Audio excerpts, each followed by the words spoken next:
Pag-usapan natin ang social pension mula sa DSWD kung saan pwedeng makakuha ng 1,000 kada buwan. Ito ay para sa mga indigent senior citizen.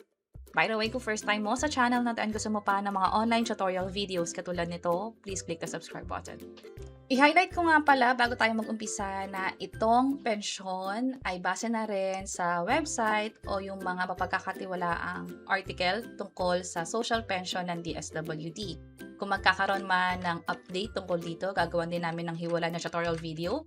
Pero sa ngayon, pag-usapan natin yung mga mali at tamang alam natin tungkol dito sa social pension ng DSWD. Mahalaga na alam natin yung mga benepisyo na pwedeng makuha natin, lalo para sa mga senior citizen o para kina lolo at lola. Itong pensyon na to o tinatawag na SOCPEN or Social Pension ng DSWD, mabibigyan ka ng 1,000 kada buwan.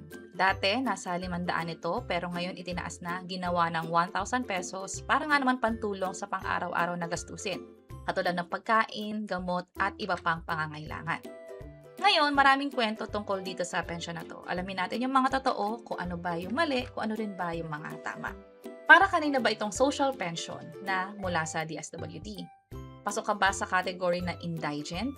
Kadalasan, nakakakuha tayo ng indigency certificate mula sa barangay.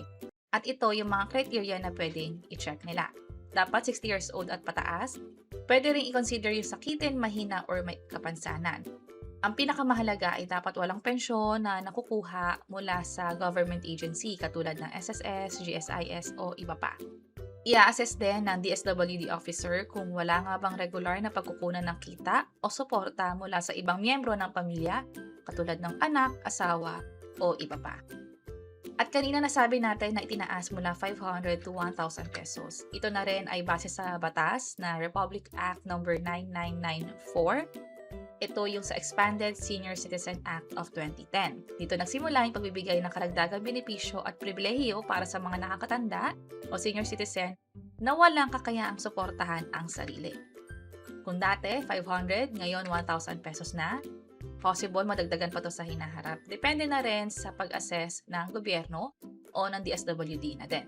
I-highlight ko lang na itong pensyon na to ay bukod pa sa pensyon na pwedeng makuha natin sa local government o sa City Hall. Ito kasi ay galing mismo sa DSWD. So kung sa lugar ninyo may announcement na pwede makakuha ng pensyon sa barangay ninyo o sa munisipyo nga, mas maganda na i-double check nyo yon, makapag-ugnayan sa barangay o sa City Hall nga. Katulad ng ibang mga ayuda or social pension, ang layunin nito ay proteksyon para sa mga matatanda at pantawid na rin dahil nga sa kawalan ng pensyon mula sa mga government agency katulad na nga lang ng SSS or GSIS. Ngayon pag-usapan natin yung mga maling akala at yung mga totoong information tungkol sa social pension. Lahat ba ng senior citizen ay automatic na nasa social pension? Hindi. Again, hina-highlight ko lang na ito ay yung under the SWD. Depende sa City Hall or sa munisipyo or sa local government ninyo kung lahat ng senior citizen ay kina-cover para sa specific na ayuda na binibigay nila or social assistance. Ang katotohanan tungkol dito sa social pension ng DSWD, ito ay para lamang sa mga indigent o mahihirap na seniors na walang ibang pensyon at suporta. Paano nila ito malalaman? Magkakaroon ng interview or pag-check ng DSWD officer kung dapat ba ay mapasama kayo sa listahan ng mga ka-receive ng social pension. Bawal ang double pension. Ang maling akala dito is pwedeng pagsabayin ang SSS pension at DSWD social pension. Bawal po yan. Lagi yan sinasabi ng mga taga-DSWD. Ang social pension ay safety net para sa mga walang natatanggap na pensyon mula sa gobyerno or mga pribadong kumpanya, halimbawa nagretiro na tayo at may nakukuhang allowance dahil nga sa pagtanda. Ngayon, paano kung nasa wait list ka? Sinasabi na nakalista ka na daw. Paano ba yon? First come, first serve ba ang application? Kailangan ba maaga-agad pumunta? Kadalasan may mga nakikita tayong balita na dapat naman talaga maaga pumunta. Pero, ayon sa DSWD na din, sinabi nila na ang priority ay yung pinakamatatanda talaga. Ayon sa kanila, unahin ang oldest population na nasa wait list. Ang budget na inilaan para sa taong 2026 ay nasa 171,000 na bagong beneficiary. Again, ito ay mga bagong beneficiary o yung mga karagdagan sa listahan. At ulitin ko lang din, uunahin ang mga nasa 70 years old or 80 years old pataas bago ang mga nasa 60 years old na mga senior citizen.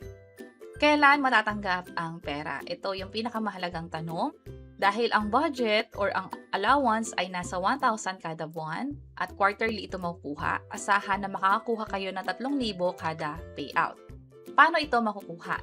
Makipag-coordinate sa barangay kung paano nga ba ito makukuha or sa DSWD. Pwede ito makuha ng cash payout sa barangay hall or gym. Kadalasan nagkakaroon ng announcement tungkol dyan. Pwede rin sa cash card, sa land bank o sa iba pang bangko, digital wallet katulad ng GCash or Maya, or door-to-door kung bedridden. May pagkakataon nga pala na halimbawa nalista kayo doon sa social pension pero biglang natanggal. Ang pwedeng dahilan yan ay nalaman na meron na pala kayong SSS or GSIS pension, or pwedeng umangat na raw ang estado sa buhay, hindi na indigent kumbaga, lumipat ng bahay ng walang paalam, at hindi kinuha ang pensyon ng 2 sunod-sunod na payout. Ito yung isa sa mahalagang kailangan nating malaman para nga naman mapanatili natin na nasa wait list at hindi basta matanggal at makakuha nga ng pensyon mula sa DSWD.